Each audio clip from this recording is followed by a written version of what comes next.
और इस वक्त की बड़ी खबर आपको बता दें, आतंकवाद से संबंधित आरोपों के मामले में थोड़ी ही देर में यासीन मलिक की सजा का ऐलान हो सकता है। कुछ दिन पहले आपको याद होगा, यासीन मलिक ने अपने गुनाह कबूल कर लिए थे और आज सजा का ऐलान होना है। एनआईए ने फांसी की सजा की मांग की है और यासीन मलिक कह रहे हैं, मुझे कुछ नहीं कहना, जो सजा देनी है मुझे दी जा सकती है।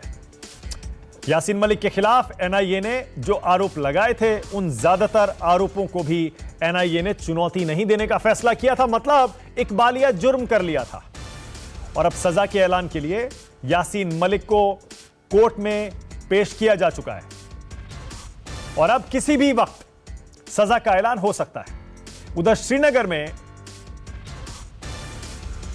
में यासीन मलिक के घर के बाहर सुरक्षा बलों पर पथराव हो रहा है। मेरे सहयोगी आसिफ सुहाफ ने क्या देखा, आप भी देखिए।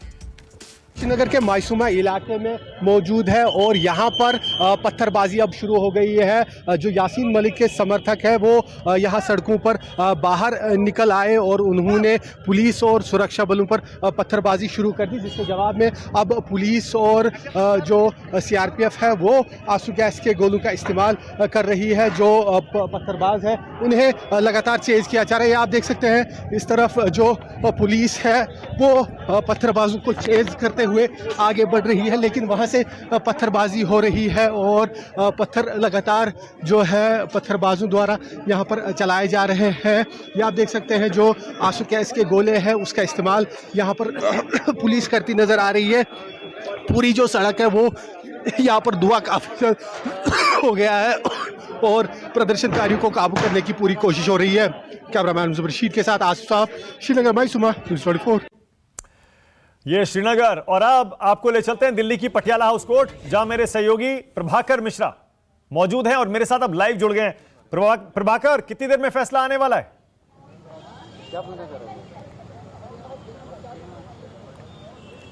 मानक कभी भी फैसला आ सकता है। 3:30 बजे का समय तय हुआ था, उसके बाद कोर्ट ने 4 बजे का समय रखा और उसके बाद से अभी थोड़ी देर पहले यासीन मलिक को पुख्ता सुरक्षा व्यवस्था के तहत उसको कोर्ट रूम में ले जाया गया है। और हमारे पीछे आप देखेंगे कि हमारे जैसे पत्रकार यहाँ पर पल पल की खबर देने के लिए पटियाला हाउस कोर्ट के गेट नंबर 1 पर खड़े हैं। और एक और तस्वीर में दिखाना चाहूंगा कि एक परिवार के 3 लोग आए हैं और हाथ में तिरंगा और कुछ इस तरह की मांग कर रहे हैं कि फांसी से कम की सजा नहीं होनी चाहिए। तो ये है मानक, पूरे देश को इंतजार होगा कि आज क्या आखिर अदालत सजा क्या सुनाती है। और खास तौर पर कश्मीर के कश्मीरी पंडितों को तो इस दिन का विशेष तौर पर इंतजार है, क्योंकि कश्मीर में जो टारगेटेड किलिंग हुई थी उसके पीछे यासीन मलिक का बड़ा हाथ था। और मानक, कानून की बात यह है कि जो भी आरोप लगे, एनआईए की तरफ से जो आरोप लगाए गए थे यासीन मलिक के खिलाफ, वो कोर्ट में जाने के बाद उसने कहा कि हम अपने इसमें से कोई आरोप नकार नहीं रहे हैं। इस एक कानूनी भाषा में कहते हैं आई प्लीड गिल्टी, यानी कि मैं खुद को दोषी स्वीकार करता हूं। और इसीलिए इस मामले में ट्रायल नहीं हुआ, सीधे सजा पर बहस हो गई। और सजा पर बहस के दौरान जो बातें आई उसमें एनआईए ने कहा कि मैक्सिमम सजा, यानी इस मामले में फांसी की सजा होनी है, तो मैक्सिमम सजा एनआईए ने मांगी है। और अब देखना है कि अदालत इस मामले में क्या सजा फैसला सुनाता है। दूसरी महत्वपूर्ण बात यह कि इस मामले में जुर्माने का भी प्रावधान है। तो कोर्ट ने जुडिशियल ऑफिसर से पूछा था कि यासीन मलिक की प्रॉपर्टी कितनी है, संपत्ति कितनी है, इसका डिटेल कोर्ट को बताया जाए और उसके आधार पर कोर्ट जुर्माने की रकम तय कर सकता है। मानक, इस बीच में एक और बात कि जिस यासीन मलिक ने सुनवाई के दौरान पहले ही कह दिया कि आई प्लीड गिल्टी, मैं खुद को दोषी मानता हूं, मैं अपने ऊपर लगाए गए आरोपों से इनकार नहीं करता हूं, वही यासीन मलिक आज जब सजा पर बहस हो रही थी तो यासीन मलिक ने कहा कि पिछले 30 साल में हमारे ट्रैक रिकॉर्ड को खंगाल लिया जाए, हमने कुछ भी गलत नहीं किया है। तो ये एक तरह से बताने की कोशिश है कि यासीन मलिक एक बार सिंपैथी बटोरने की कोशिश करता हुआ। और दूसरी बात ये कि मानक, आप जानते हैं कि यासीन मलिक को लेकर कोई भी खबर आएगी तो उसकी गूंज पड़ोसी देश में भी जाएगी। यासीन मलिक के जो ससुराल वाले हैं वो शोर मचाएंगे। आपको पता है उनकी बीवी पाकिस्तान की है और उसने भारत विरोधी कई बार बहुत गंभीर आरोप लगाते हैं, तमाम भड़काऊ बयान देते हैं और यहाँ तक कि पाकिस्तान के सियासतदान भी यासीन मलिक को लेकर तरह तरह के एजेंडा परोसते रहते हैं। तो सबकी निगाहें होंगी अब से किसी भी पल, चूंकि यासीन मलिक, नियम यह है कि जब दोषी को सजा का सुनाया जाना होता है तो ये प्रावधान है कि उसे अदालत में कोर्ट रूम में मौजूद होना होता है। तो भारी सुरक्षा व्यवस्था के बीच यासीन मलिक को कोर्ट रूम में ले जाया गया है और उसी के सामने फैसला सुनाया जाएगा। हमारे सहयोगी प्रशांत देव अंदर हैं जो आप सजा फैसला आने के बाद खबर लेकर आएंगे, लेकिन इसके पहले मैं बाहर की तस्वीरें में दिखाना चाहूंगा मानक कि बाहर की तस्वीरें देख लीजिए। सब लोग उस यासीन मलिक को एक नज़र देखना चाहते हैं, दिखाना चाहते हैं देश को कि जिसके ऊपर इतने गंभीर आरोप लगे, देश के खिलाफ गद्दारी करने का, कश्मीर को बांटने का, तमाम पाकिस्तानी आतंकियों को देश में बुलाने का, और सबसे जघन्य पाप वो कि कश्मीरी पंडितों को कि टारगेटेड किलिंग में जिसका इतना बड़ा हाथ हो, वो वायुसेना के अधिकारियों पर, वायुसेना के लोगों पर इसने हमला किया था। ये ढेर सारे आरोप हैं। यासीन मलिक के गुनाहों की फहरिस्त बहुत लंबी है मानक, इसलिए पूरा देश इंतजार करता है कि यासीन मलिक को कम से कम फांसी की।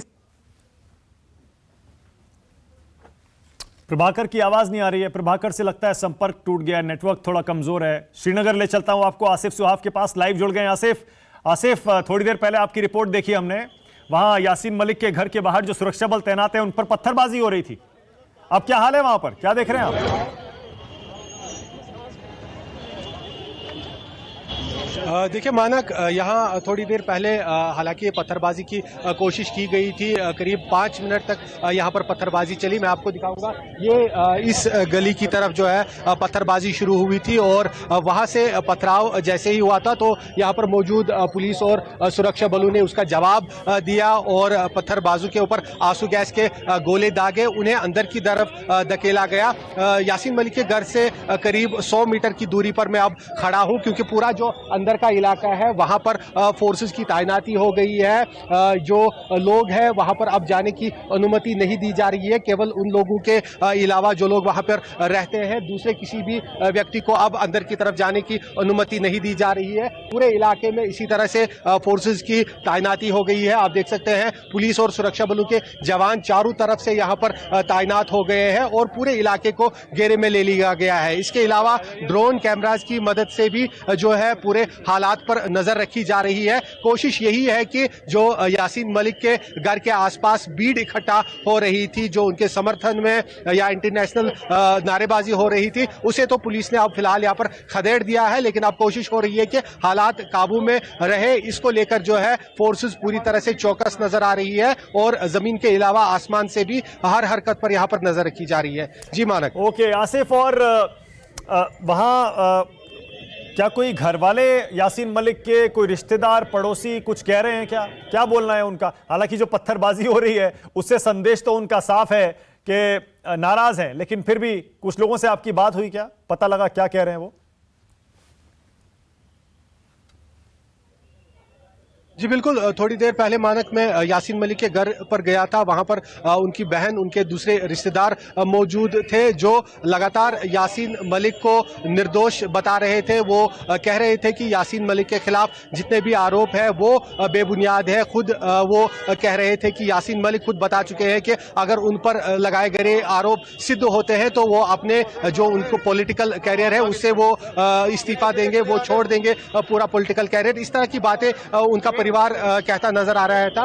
मानक देखिए, हमें भी अब जो पत्रकार यहाँ पर सारे हैं उन्हें भी और पीछे फोर्सेस की तरफ से जाने के लिए कहा जा रहा है। हमें भी कहा जा रहा है कि आप और थोड़ा दूर चले जाइए, क्योंकि अब ये पूरा इलाका जो फिलहाल है, क्योंकि जैसे जैसे वर्डिक्ट का समय सामने आ रहा है वैसे वैसे यहाँ पर जो है और स्थिति जो है और सिक्योरिटी टाइट की जा रही है। इसी वजह से हम लोगों को भी कहा जा रहा है कि आप लोग भी पीछे हो जाइए, ये ताकि जो पूरा इलाका है वहाँ फोर्सेस की तैनाती रहे और किसी भी तरह की कोई गड़बड़ी न होने पाए, ये कोशिश हो रही है। लेकिन जो यासीन मलिक का परिवार हो, चाहे उनके रिश्तेदार या वहाँ पे जो रहने वाले उनके आसपास के लोग हैं, नेबर्स है, वो यही कहते नजर आए कि यासीन मलिक निर्दोष है। और उसी के बाद हमने देखा कि किस प्रकार से वहाँ पर नारेबाजी फिर शुरू हो गई थे और जो फिर पथराव का रूप भी ले चुकी और उसे खदेड़ने के लिए पुलिस को यहाँ पर आंसू गैस के गोले भी चलाने पड़े।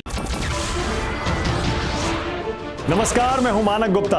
अगर आपको हमारा ये वीडियो पसंद आया हो तो इसे लाइक और शेयर जरूर करें, और हां, हमें सब्सक्राइब और फॉलो करना ना भूलें ताकि आप देश और दुनिया की कोई खबर मिस ना करें।